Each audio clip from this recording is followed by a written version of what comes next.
Salut tout le monde, bienvenue dans cette nouvelle vidéo par laquelle nous allons apprendre la conjugaison du passé composé avec avoir. Alors, les objectifs programmés dans cette leçon. Premièrement, reconnaître le passé composé et retrouver l'infinitif. En seconde partie, c'est de connaître le participe passé des trois groupes de verbes. Et en fin de cette vidéo, nous allons apprendre la notion d'accord avec l'auxiliaire avoir.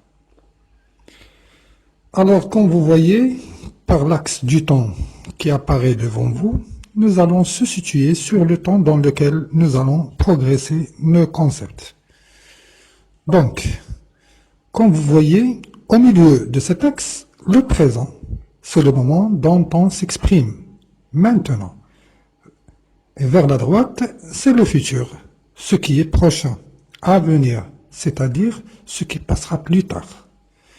Et vers la gauche, où il y a le temps du passé, le temps qui est parti et terminé.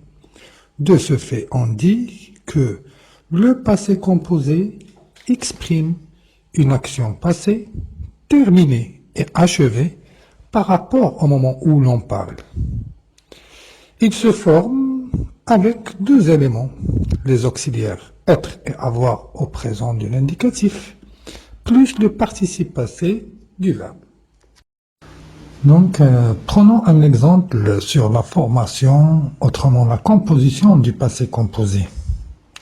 Le schéma qui apparaît devant vous va vous faciliter la conjugaison de n'importe quel verbe au passé composé. Donc, pour la pratiquer, il faut juste suivre ces constructions.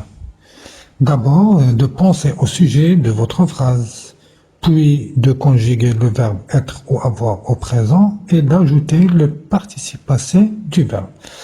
Regardez ces exemples pour bien comprendre. Avec l'auxiliaire avoir. Samedi dernier, Lina a voyagé à Rabat.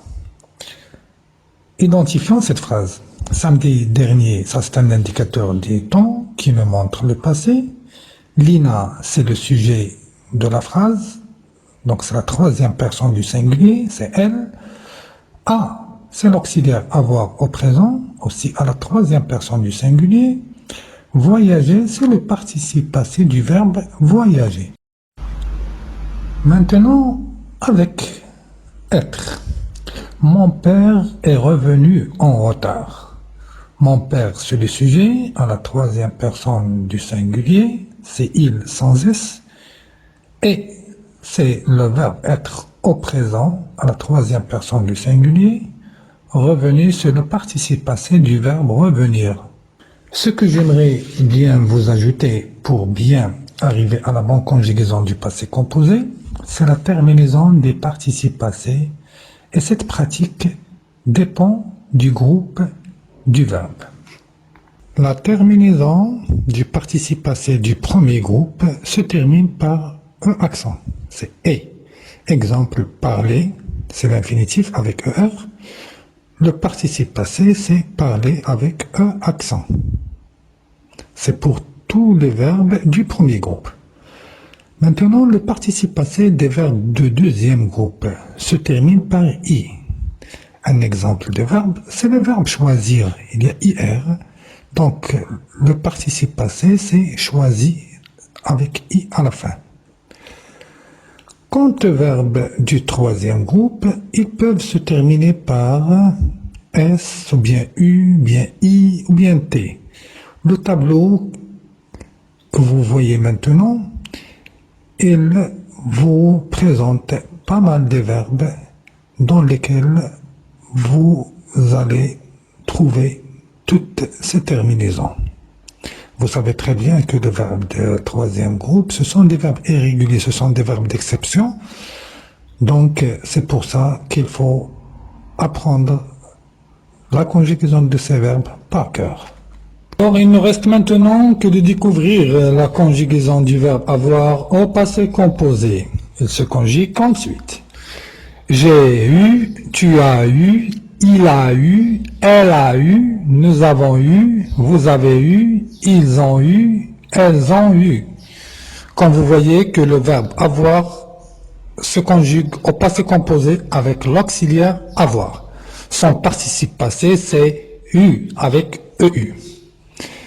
Mais il faut bien retenir cette notion. Le participe passé conjugué avec l'auxiliaire avoir ne s'accorde jamais avec le sujet. Et le participe passé conjugué avec l'auxiliaire avoir s'accorde en genre et en nombre avec le complément uniquement s'il est placé avant le verbe. Donc, il y a deux circonstances où il y a le participe passé employé avec l'auxiliaire avoir demeure invariable, c'est-à-dire ne se change pas. Le premier cas, regardez avec moi le schéma. Ils ont mangé. Donc, le premier cas, lorsque le verbe n'a pas de complément. Cette phrase n'a pas de complément. Ils ont mangé. Le deuxième cas, lorsque le complément d'objet direct est placé après le verbe. Comme la phrase « Les lions ont mangé les chèvres ». Les lions ont mangé quoi? Les chèvres. Les chèvres, c'est un complément d'objet direct qui est placé après le verbe. Et dans ce cas aussi, il n'y a pas d'accord. Mais le seul cas où il existe l'accord, même que le verbe est conjugué avec l'auxiliaire avoir, c'est que le complément d'objet direct est placé avant le verbe, comme dans le troisième exemple. Les chèvres que les lions ont mangé. On retrouve que le participe passé est employé avec l'auxiliaire avoir. Il s'agit de manger. On dit que le participe passé employé avec avoir parce qu'il est précédé de l'auxiliaire avoir. Le participe passé s'accorde en genre et en nombre lorsque le complément direct placé avant le verbe. Et pour trouver le complément d'objet direct, on pose la question qui ou quoi après le verbe. Les lions ont mangé quoi? La réponse, les chèvres. Les chèvres est un nom, est un complément d'objet direct féminin pluriel. C'est pour ça qu'on a ajouté le ES, E de féminin et le S de pluriel. Maintenant, à votre tour